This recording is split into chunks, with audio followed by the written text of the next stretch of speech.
In real life, there's this thing called an 80 to 60 procedure turn. Turn 80 degrees one way and then 260 degrees the other.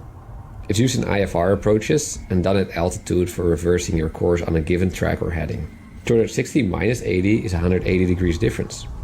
Of course, you can do this in War Thunder exactly like that, but you won't need it much. Now, what can happen now and then is that a useful action timer is finished while you're already on the runway. Safest and best thing to do to get that 20% landing reward is take off and land right away. The Tornado, being a thick cowl, isn't turned around that easily for landing right after takeoff, so what I did was perform the 80 to 60 procedure. Let's go through it. Runway is pretty much heading 155. We want to reach the end of the runway first, then go 80 degrees to the right to heading 235.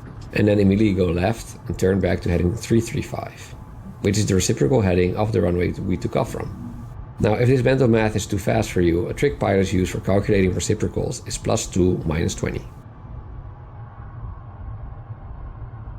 155, the 1 plus 2 is 3. The 55 minus 20 is 35. So 155 becomes 335.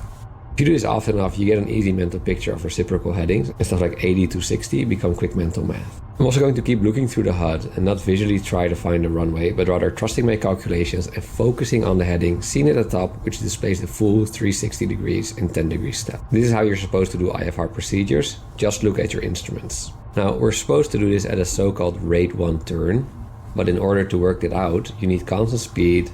And this being War Thunder, I'm just yanking it around and kinda eyeballing it. Most important for this to work is a somewhat constant speed and somewhat constant turn rate.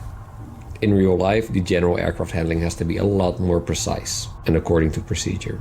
Look, we ended up a bit too low, but this being War Thunder, that's totally acceptable. And again, in real life, people don't do this at ground level right after takeoff, but rather as part of a much larger approach from higher altitudes. Ask me in the comments for more detail on when that's actually used if you're interested.